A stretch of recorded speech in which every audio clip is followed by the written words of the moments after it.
Hello बच्चों, स्वागत है आपका आपके अपने YouTube चैनल स्टडी ऑन मंच शिक्षा हब पे। बच्चे, जैसे कि आपको पता है HSC CET मेंस में आपके पास में एनवायरनमेंट का जो सब्जेक्ट है वो सिलेबस में दे रखा है।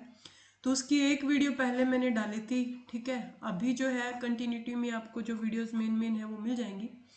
लेकिन उससे पहले मैं आपको एक बात बता दूं, अगर आप डिवोटेड हो के इस एग्ज़ाम को क्रैक करना चाहते हैं तो आपके लिए देखिएगा, एक तो इन्वायरमेंट का जो सब्जेक्ट है, ठीक है, और एक जो आपके डिजास्टर मैनेजमेंट का जिसे आप बोलते हैं आपदा प्रबंधन, ये जो सब्जेक्ट है ये आपके डाल रखा है, ठीक है। थर्ड जो चीज़ है वो करंट अफेयर्स की है। करंट अफेयर्स जो है, देखो ये तीनों सब्जेक्ट जो है, ये तीनों सब्जेक्ट्स के लिए हम ये एक सीरीज शुरू करने जा रहे हैं। देखिए, आपको सारी की सारी चीज़ें जो है वो बहुत अच्छे ढंग से यहाँ पे मिलेंगी। सबसे पहले तो मैं आपको यही बताना चाहूँगी, जैसे कि ये इन्वायरमेंट है, ये एचटेट का एग्ज़ाम जो होता था उस पर पीआरटी लेवल में डालते थे ये, ठीक है, अभी भी डालते हैं। एचएसएससी जब से एग्ज़ाम ले रही है ये लेवल भी इन्होंने क्या कर दिया, टफ कर दिया। डिजास्टर मैनेजमेंट तो दूर दूर तक किसी भी हरियाणा के एग्जाम में आता ही नहीं, पीसीएस में जरूर आता है। जो स्टेट पीसीएस का एग्जाम होता है हरियाणा, एचसीएस का जिसे आप बोल सकते हैं, एचसीएस का एग्जाम जो होता है उसमें आता है ये, ठीक है।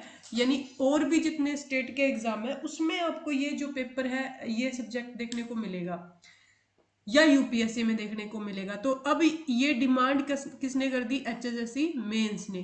तो जिन बच्चों का सीईटी क्लियर है उनको तो ये पढ़ने ही पड़ेंगे।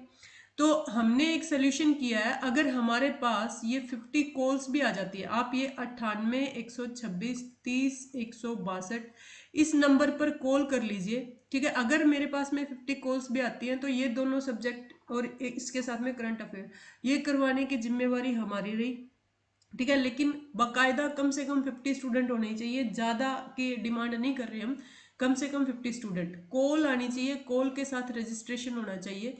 इसके बाद में जो है हम ये कोर्स जो है वो लॉन्च कर देंगे। शिक्षा हब ऐप जो है वो आप प्ले स्टोर से डाउनलोड कर लेंगे।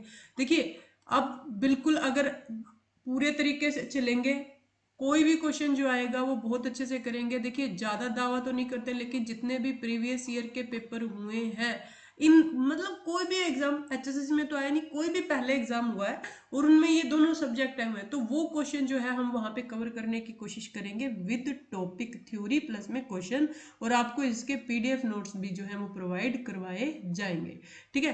कोर्स का रेट कोई ज़्यादा है नहीं, 249 रुपीज़ है, ठीक है। आप इसे वहां पे जाके परचेस करेंगे, ये हमने कोर्स का रेट रखा है, ना इसे कम ना इसे ज़्यादा। और 50 कोर्स आती है तो हम ये कोर्स जो है जो जरूर शुरू करेंगे। तो चलिए आप वीडियो शुरू करते हैं ज़्यादा टाइम न लेते हुए। देखिए, आज का जो हमारा टॉपिक है ना बच्चे, वो है वन नीति, या वन मतलब कि भारत में जो वन है।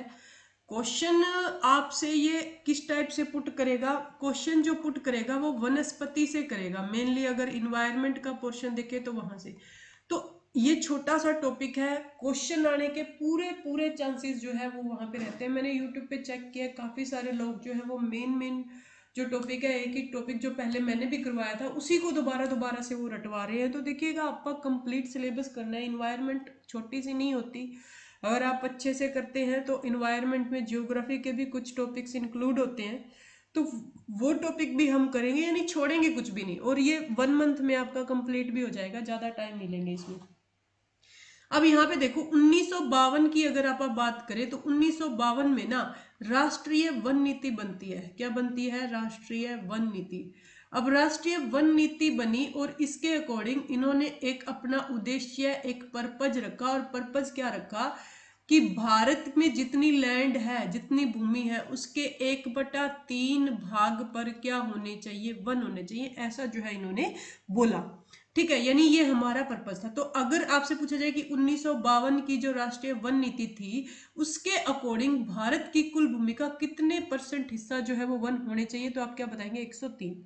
अभी अगर आप बात करें तो टोटल 100% में से 18% जो भाग है उस पर क्या है, हमारे वन है। बहुत सा एरिया ऐसा है जो वनों के बिना वीरान ही पड़ा है, लेकिन बहुत सारा एरिया ऐसा भी है जहाँ पे वन है, ठीक है।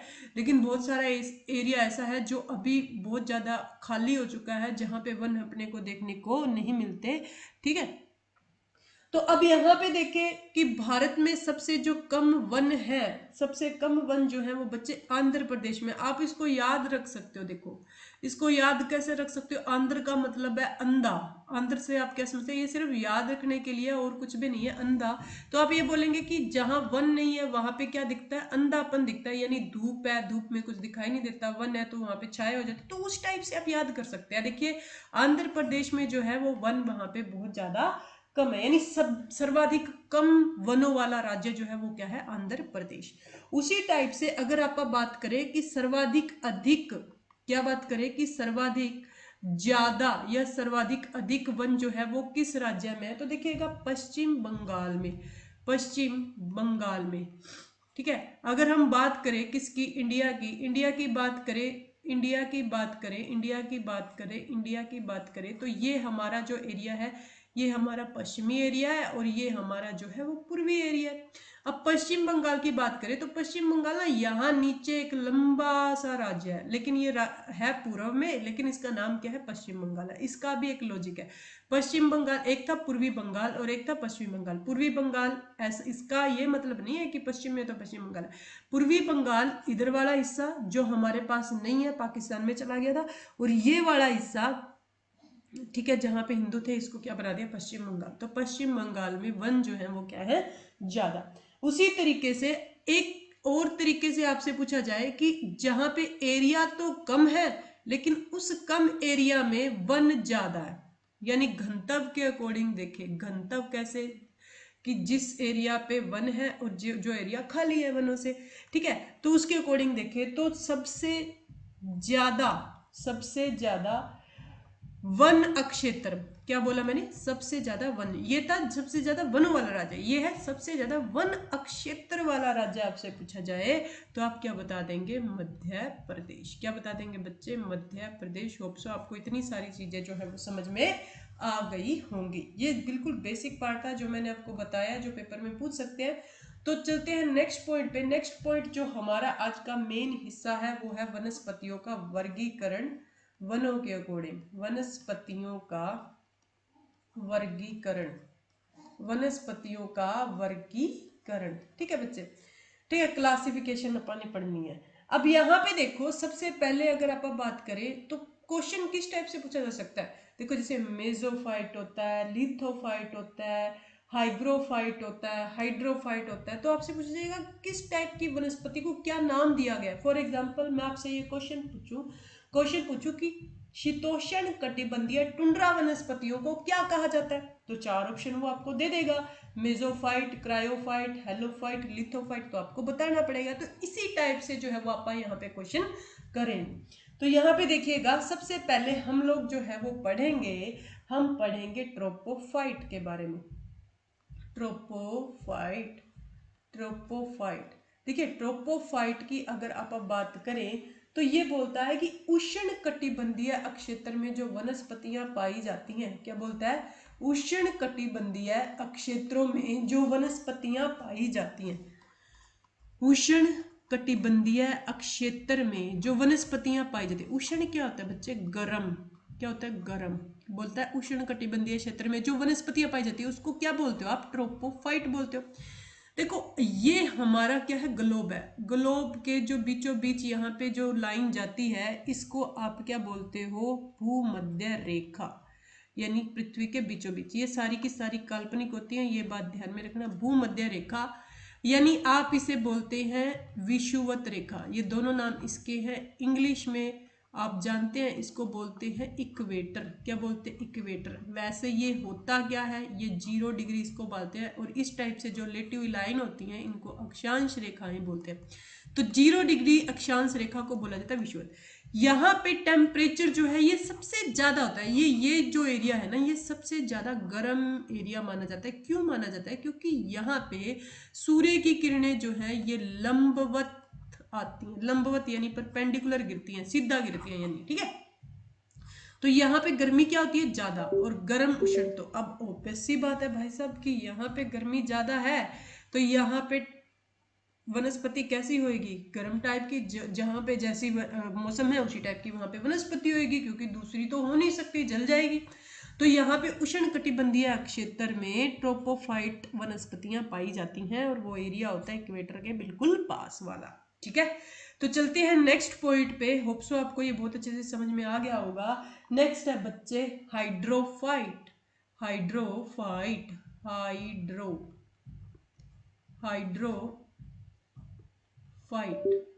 देखिए, हाइड्रोफाइट की अगर आप बात करें, ये क्या हो गया, हाइड्रोफाइट की अगर आप बात करें, क्या लिखा है मैंने, दोबारा से लिख देते हैं, हाइड्रोफाइट। देखिए, हाइड्रोफाइट की अगर हम बात करें, हाइड्रो जब भी वर्ड आता है ना, आप इसको रिलेट कीजिए जल से। जैसे हाइड्रोमीटर से मापते हैं, जल से रिलेटेड होता है। हाइड्रो वर्ड किससे रिलेटेड होता है, जल से।